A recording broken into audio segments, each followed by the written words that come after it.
Hey there. This is Christine Brown. I'm the founder of Bella Luna Family. I am our lead sleep consultant, specializing in children from newborn to about 10 years of age. I'm also a parent coach, and I specialize in helping parents understand their child's development and behavior and create more peace at home. Also, help parents with potty training. And so, my son actually is like, you need to do more YouTube videos, Mom. And so here I am, wanted to provide some insight into some common questions that I've been getting, especially around sleep in the summer.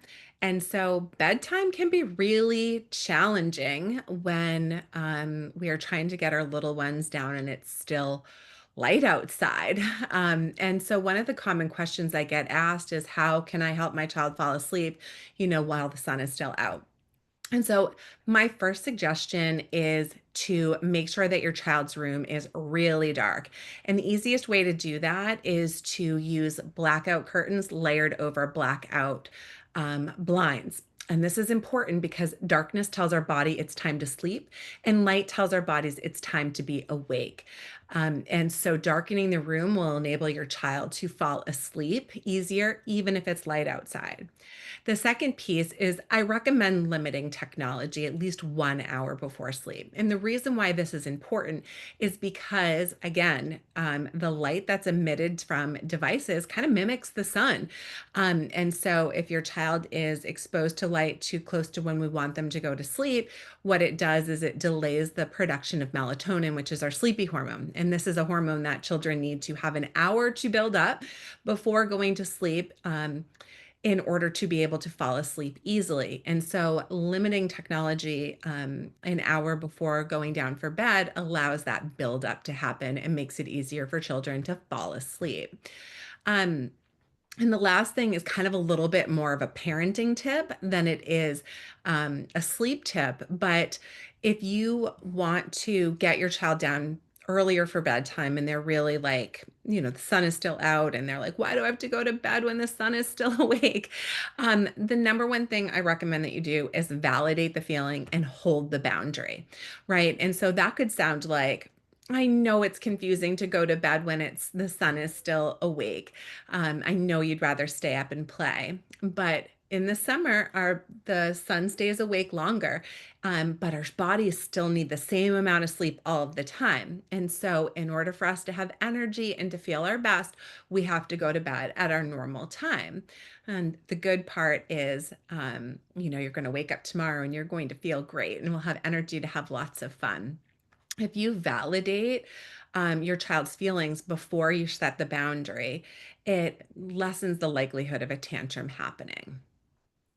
Okay, so second question I get asked a lot is, with the sun rising early, many young children are waking up with the sun, and how can parents help prevent those early morning wake ups? And so, similar to kind of the previous question I get asked a lot, is we want to use a dark room to prevent early morning wake ups from happening. If the sun is shining in your child's room, they're more likely to wake up with the sun. Yet, if it's dark, it gives the best chance for your child to sleep until their normal time. I remember myself, my mom, I asked her, how did I sleep when I was a kid? And she said to me, the only thing I can really remember about your sleep is that you were an early riser. And I remember that myself because I remember the minute that I woke up and my eyes opened and I saw light, I couldn't go back to sleep. And so, same thing happens with children. For some children, especially, their eyes are more sensitive to light. So if you have it dark, it gives your child the best chance of sleeping until their normal time. This is also a perfect opportunity for those of you kind of with, children that are, I don't know, 6 or below, to use an okay to wake clock like the Hatch Baby. And I'll link that down below. Once children know the difference between red and green, the colors red and green, usually around 2 years of age, um, this is when you can start using an okay to wait clock and they'll grasp the concept. And so I recommend that you program the clock to glow red all night long. Now, red is a sleep safe color. It's not going to affect sleep quality. And so if you're going to use night lights in your child's room, red is the most sleep safe color. And so you program it to be red all night long and then to turn green in the morning when it's okay for your child to start the day.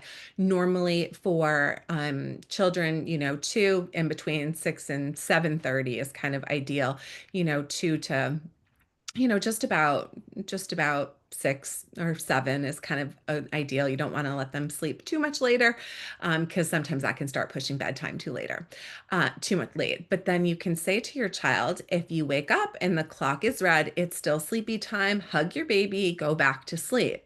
If the light is green, it's time to call. You can call for us. And this is a great way to, just reinforce, the expectation that you have for your child and give them a visual cue of what your expectation is. The only thing is you have to honor the clock. So I used to send my kids back to bed, even if there was only 3 minutes until the clock turned green, because if I didn't respect it and honor it, neither were my children.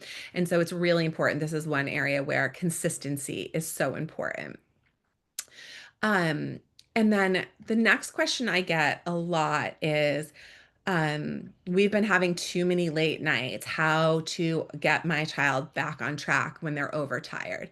And this is common. There's so much fun to be had in the summer months, right? And many families find themselves with overtired children. Now, sometimes it's abundantly clear when our children are overtired, but sometimes it's not. And so, one tip that I like to provide to parents and how to tell if your child is overtired or not is to look at their disposition in between 4 and 5 p.m. If your child is cranky, clingy, clumsy, hyperactive, super duper silly during that time frame, that's a good indicator that they're overtired and could benefit from an earlier bedtime. Now, don't worry, earlier bedtime in an overtired child does not create an earlier morning wake up. That earlier bedtime allows us to capitalize on all the deep sleep that happens. My son decided now is the time to vacuum. Sorry. Um, we allows us to capitalize on the early bedtime, all the deep sleep that happens in the beginning part of the night. And that sleep is super deep and nourishing, and it helps with growth. It helps with um, memory consolidation and learning. It helps with immunity. It helps with brain washing essentially, and like the brain actually cleaning itself. And so those sleep cycles in the beginning part of the night have the most deep sleep in them. So it's super nourishing. Um, and the last question I get asked a lot about summer sleep is, how do I keep my child's room cool enough? And I don't know about you, but when I'm too hot, I cannot sleep. And so we're really looking for the temperature range to stay in between 68 to 72 degrees. And the key thing that you can do is, if it's in your budget, try to get a floor unit air conditioner. And these are great because they can be moved around, but they don't actually go sit in the window.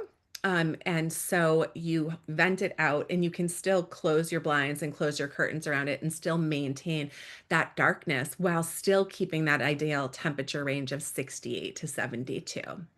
I hope these tips were helpful. If they were, like and follow for more. Have a great rest of the day. Bye.